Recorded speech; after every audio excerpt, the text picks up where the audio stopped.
Salut les pirates. Alors, on a reçu les premières informations concernant les spoilers du chapitre 1067 de One Piece et comme d'habitude, on va les couvrir ensemble. On connaît maintenant ce qui permet à Vegapunk d'être aussi intelligent. On a aussi quelques mentions du siècle oublié et quelque chose de bizarre se passe du côté des révolutionnaires. On va parler de tout ça, donc restez jusqu'à la fin pour ne rater aucun détail important. En attendant, avant de commencer, mettez un j'aime pour soutenir la chaîne, abonnez-vous pour rejoindre l'équipage et activez la cloche de notification pour ne rien rater de nos prochaines vidéos. Allez, c'est parti. Alors, le titre du chapitre sera apparemment Punk Records, qui veut dire les enregistrements de Vegapunk, en référence, on le verra, à sa mémoire, dont le secret va nous être révélé pendant le chapitre. Pour ce qui est de la cover, on aura César et Judge qui se disputent.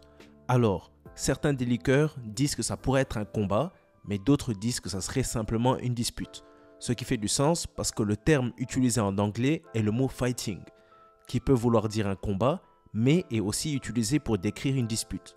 Donc, je pense qu'on se demande pourquoi est-ce qu'ils se battraient ou pourquoi est-ce qu'ils se disputeraient. Je pense tout simplement que Judge et César ne s'entendent pas. Pendant l'arc Whole Cake Island, on avait déjà eu cette impression quant à certaines réactions que César avait envers Judge. Mais je pense que ça va se calmer et même que ça pourrait se diriger vers une alliance future entre ces derniers. Mais bon, ça, on verra par la suite. Pour ce qui est du chapitre maintenant, il ne sera pas aussi dingue que le chapitre dernier, mais on aura quand même des révélations importantes, surtout concernant le docteur Vegapunk. Déjà, par rapport à son intelligence, on apprendra qu'il était déjà un génie à sa naissance, mais qu'en plus de ça, il aurait mangé un fruit du démon, le Nomi Nomi Nomi, ou le fruit du cerveau, qui lui permettrait d'avoir un espace de stockage cérébral illimité, ce qui explique pourquoi sa tête était si grosse quand il s'était rendu à Ohara. On apprendra aussi que la partie supérieure de l'œuf au sommet de l'île, Punk Records, qui est la zone de l'île référencée dans le titre du chapitre, à l'intérieur composée de la matière cérébrale du docteur, ce qui explique pourquoi il n'a plus la même tête qu'avant. Dans la review du 1066, on avait dit qu'il a probablement trouvé un moyen de séparer son cerveau de son corps, ce qui s'est avéré être vrai.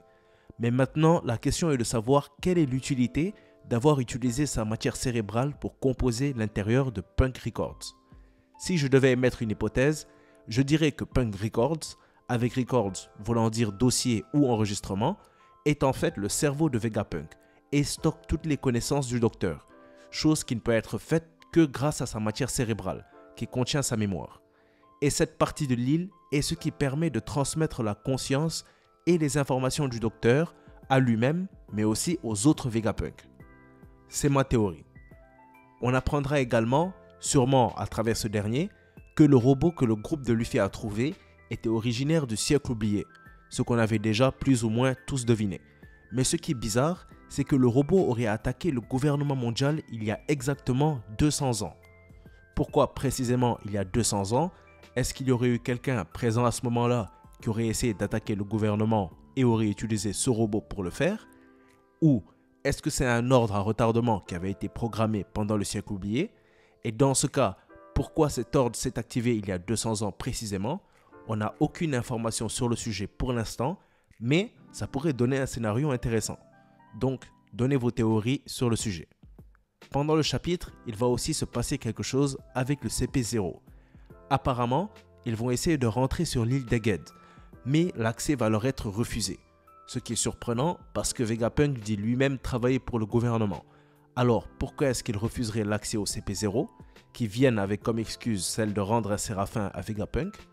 Je pense que c'est sans doute pour deux raisons. La première serait qu'il ne veut pas que le Cypher Paul réalise qu'il est en train de collaborer d'une manière ou d'une autre avec des pirates. Et la deuxième, c'est qu'il veut couvrir les Mugiwara pour les protéger. Même si on le sait, ils n'ont pas besoin d'être protégés du CP0. Il est plus en train de protéger le CP0 des Mugiwara pour le coup.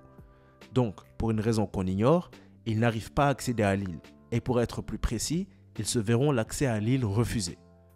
Et pour en finir avec les spoilers, on nous dit qu'en fin de chapitre, Kuma, qui est présent avec les révolutionnaires, va se lever et va se mettre à courir. C'est tout ce qu'on nous dit. On ne sait pas pourquoi. Est-ce qu'il a reçu un ordre? Est-ce qu'il a remarqué un danger? On n'a aucun indice pour le moment, mais on espère que ça sera un peu plus clair dans le chapitre. Donc, donnez vos avis sur pourquoi est-ce qu'il aurait eu ce comportement. C'est tout pour les spoilers, en tout cas pour les informations disponibles en ce moment. Si des informations supplémentaires importantes sortent, je vous tiens au courant. On aura une pause la semaine prochaine, donc il y aura des théories pour vous à ce moment-là, ne vous inquiétez pas. Du coup, dites-moi ce que vous avez pensé des spoilers, quelle pourrait être l'utilité de la salle Punk Records, pourquoi le robot trouvé par Luffy aurait attaqué le gouvernement il y a 200 ans, pourquoi Vegapunk a refusé l'accès à l'île au CP0 et qu'est-ce qui pourrait justifier le comportement de Kuma en fin de chapitre. Donnez vos avis en commentaire qu'on en débatte. En attendant, si vous avez aimé la vidéo, mettez un j'aime, n'hésitez pas à la partager, abonnez-vous pour rejoindre l'équipage et mettez la cloche pour ne rien rater de nos prochaines vidéos. Vous pouvez aussi vous abonner à notre deuxième chaîne Manga Monde Off pour plus d'animés et de mangas.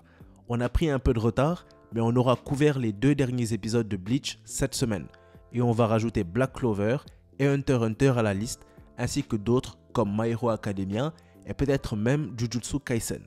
Je vous laisse le lien en description pour les intéressés. Cette vidéo touche donc à sa fin. Merci d'avoir suivi. C'était Manga Monde et comme d'habitude, c'était un plaisir de faire cette vidéo pour vous. À bientôt les pirates.